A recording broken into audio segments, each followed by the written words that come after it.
শেখ হাসিনার সঙ্গে ছবি প্রকাশ করে যা লিখেন বাঁধন।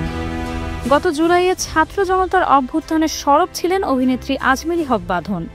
শেখ হাসিনার পতনের পর বিজয় উল্লাসে মেতেছিলেন তিনি। রিকশায় চড়ে ঘুরে বেরিয়েছেন গোটা ঢাকা শহর। যে কারণে গত 5ই আগস্টের পর থেকেই সোশ্যাল মিডিয়ায় প্রতিনিয়ত আওয়ামী লীগ সমর্থকদের রোষানলে পড়তে হচ্ছে এই অভিনেত্রীকে। যেসবের জবাবও দিয়েছেন বাঁধন। সম্প্রতি ফেসবুক অ্যাকাউন্টে শেখ হাসিনার সঙ্গে হাস্যোজ্জ্বল একটি ছবি প্রকাশ করেছেন এই নায়িকা, যেখানে তিনি জানিয়েছেন একটা সময় শেখ হাসিনাকে ভালোবাসতেন। একই সঙ্গে বাঁধন বলেছেন ক্ষমতা মানুষকে শয়তানেও পরিণত করতে পারে।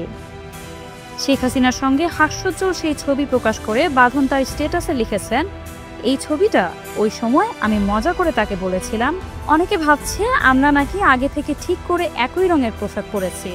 তিনি তখন হেসেছিলেন। সেই হাসিটা তখন আমার কাছে সত্যি মনে হয়েছিল। সেই মুহূর্তে তিনি আমাদেরই একজন বলে মনে হয়েছিল।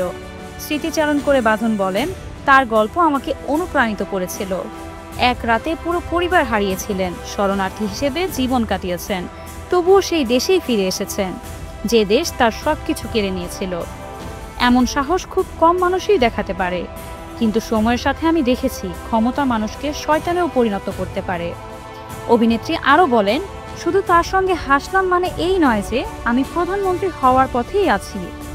তাহলে আমার সহকর্মী আওয়ামী লীগ নেতারা এত ভয় পাচ্ছেন কেন? আমি কথা বলি, মানুষের কথা বলি। আমি দেশের মানুষের পাশে আছি। আপনারা কেন আমাকে নিয়ে এত ব্যস্ত? জানি হয়তো আপনারা আর রাজনীতিতে ফিরতে পারবেন না, কিন্তু অন্তত মানুষ হিসেবে আচরণ তো করতে পারেন। ক্লিয়ারেন্স সার্টিফিকেটের দায়িত্বে যারা আছেন তাদের জিজ্ঞাসা করুন 2024 সালের নির্বাচনে তারা আমাকে কি প্রস্তাব দিয়েছিল। মানুষের মতো আচরণ করা কঠিন হয়ে গেছে, কারণ অনেকে আর মানুষ নেই, কিন্তু চেষ্টা করলে সব সম্ভব। একজন প্রকৃত নেতা হন, মানুষ হন। সামাজিক যোগাযোগ মাধ্যমে সমালোচনার জবাবে বাঁধন বলেন, আমাকে যেভাবে আক্রমণ করেছেন দেশের নারীদের সঙ্গেও আপনারা ঠিক এভাবেই আচরণ করেন। যান, চালিয়ে যান এসব বাজে কথা। আপনারা জিতেছেন, অভিনন্দন। কিন্তু আমাকে আক্রমণ করা ছাড়া কি আপনাদের আর কোনো কাজ নেই? নাকি ঠিক করেছেন যে সবচেয়ে খারাপ মানুষ তাকেই আপনারা ক্ষমতায় এনে সংসদ সদস্য বানাবেন? প্রিয় দর্শক, এই ছিল আজমেরী হক বাঁধনের করা কিছু মন্তব্য। আপনাদের এই মন্তব্যগুলো কতটুকু যৌক্তিক বলে মনে হয়েছে তা জানিয়ে দিন আমাদের কমেন্ট বক্সে। ধন্যবাদ।